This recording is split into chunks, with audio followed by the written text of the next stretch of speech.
বন্ধুরা, অতীত কথা চ্যানেলের আজকের বিষয় হলো প্রাচীন বিশ্বের 7টি আশ্চর্য স্থাপত্য সম্বন্ধে। এই স্থাপত্যগুলির সৃষ্টির পদ্ধতি আজও প্রত্নতাত্ত্বিকদের ধোঁয়াশার মধ্যে রেখেছে। আজ থেকে হাজার হাজার বছর আগে মানুষ কিভাবে এই স্থাপত্যগুলোকে বানিয়েছিল তা ভাবলে আজও আমাদের অবাক লাগে। এই স্থাপত্যগুলির মধ্যে একটি আজও বিদ্যমান রয়েছে, বাকিগুলো কালের গ্রাসে ধ্বংসস্তূপে পরিণত হয়েছে। প্রথম আশ্চর্য স্থাপত্য Giza the great pyramid. Great pyramid হলো গিজা নেক্রোপলিসের 3টি পিরামিডের মধ্যে প্রাচীনতম ও বৃহত্তম পিরামিড, যা এখন কায়রো ও মিশরের সীমান্তবর্তী এলাকার মধ্যে অবস্থিত। এটি সপ্তম আশ্চর্যের একমাত্র আশ্চর্য যা এখনও অবধি বিদ্যমান রয়েছে।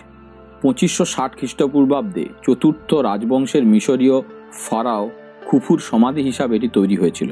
এটি প্রায় 2.4 মিলিয়ন পাথর খণ্ড দিয়ে তৈরি করা হয়েছিল এবং পাথর খণ্ডগুলির গড় ওজন 2.5 টন।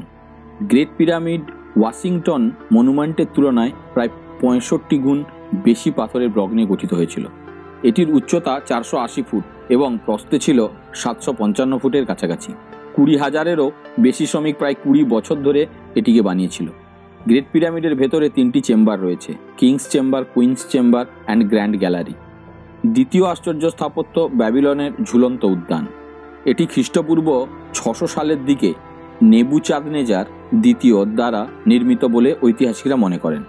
ইরাকের প্রায় 31 মাইল দক্ষিণে ইউফ্রেটিস নদীর পূর্ব তীরে এটি অবস্থিত বলে অনুমান করা হয়। রাজা নেবুচাঁদনেজার তার স্ত্রী অ্যামিটিসকে উপহার দেওয়ার জন্য এই বাগান বাড়িটি বানিয়েছিলেন। ঝুলন্ত উদ্যানটি ছিল পাহাড়ের ওপরে অবস্থিত। একাধিক টেরেসের লম্বা দালান, টেরেসের দেওয়ালে ওভারহ্যাঙ্গিং করে অসংখ্য গাছপালা রোপণ করা হয়েছিল, যার মধ্যে প্রচুর বৈচিত্র্যময় গাছপালা, ফুল, ফলের গাছ ছিল। দেওয়ালে ওভারহ্যাঙ্গিং ভাবে গাছপালা থাকার জন্য এটিকে হ্যাঙ্গিং গার্ডেন বলে বলা হতো।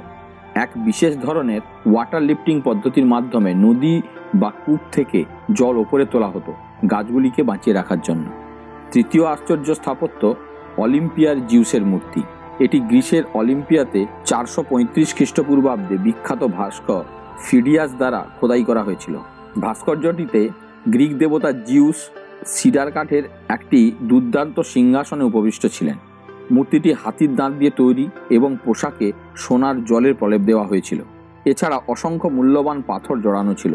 জিউসের ডান হাতে বিজয়ের দেবী নাইকির একটি ছোট মূর্তি এবং বাম হাতে একটি উজ্জ্বল রাজদণ্ড ছিল, যার ওপরে একটি ঈগল বসেছিল।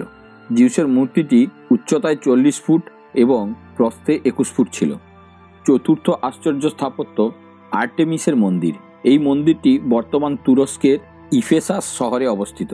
গ্রিকের শিকারের দেবী আর্টেমিসের জন্য এই মন্দিরটি তৈরি করা হয়েছিল। পারস্য সাম্রাজ্যের আচেমেনিড রাজবংশের আমলে প্রায় 550 খ্রিস্টপূর্বাব্দে তৈরি করা হয়েছিল এই মন্দিরটি।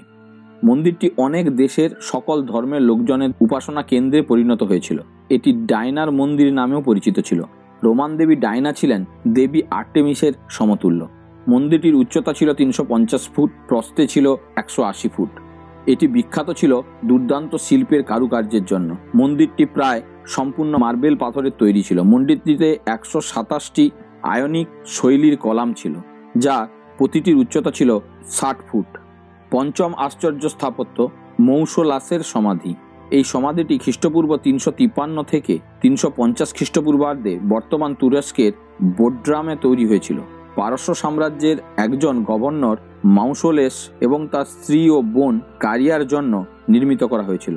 কাঠামোটি গ্রিক স্থপতি স্যাটিয়াস ও পাইথিস দ্বারা ডিজাইন করা হয়েছিল।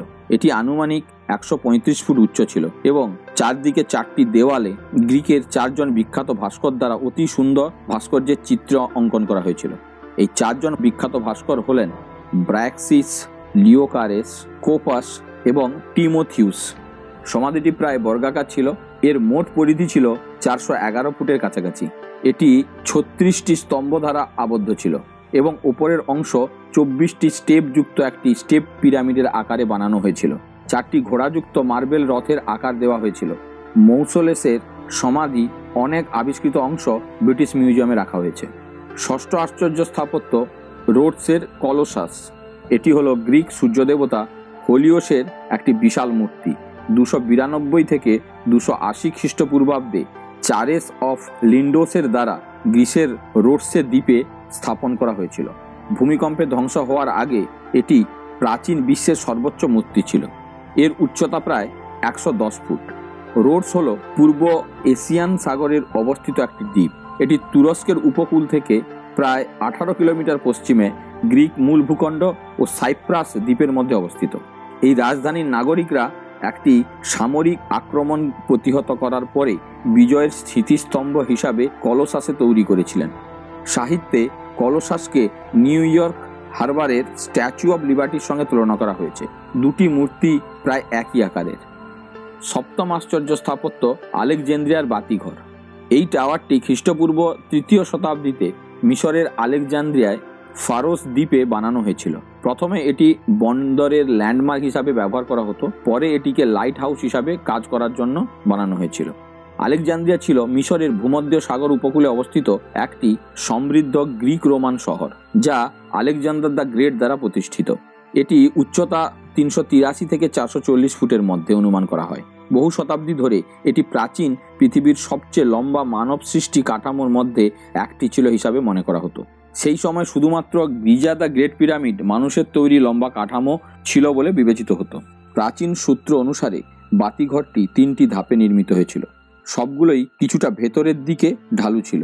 সর্বনিম্নটি ছিল বর্গাকার, পরের ধাপটি ছিল অষ্টভুজাকৃতি এবং ওপরের ধাপটি ছিল নলাকার। একটি বাঁকানো র্যাম্প বা শীর্ষ পর্যন্ত বিস্তৃত ছিল, যেখানে রাতে আগুন জ্বলত। 1300 দশকে বাতিঘরটি ভূমিকম্পে ধ্বংস হয়ে যায় এবং বেশিরভাগ ব্লকগুলি সমুদ্রে ডুবে যায়। প্রাচীন বিশ্বের সপ্তম আশ্চর্য স্থাপত্যের মধ্যে শুধু পিরামিড আজ অবধি দাঁড়িয়ে রয়েছে, আর সব বিভিন্ন প্রাকৃতিক বিপর্যয়ের ধ্বংসাবশেষে পরিণত হয়েছে।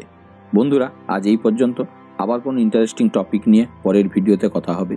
আমার এই ভিডিওগুলি যদি আপনাদের ভালো লেগে থাকে তবে লাইক, শেয়ার, কমেন্ট করতে ভুলবেন না। নমস্কার।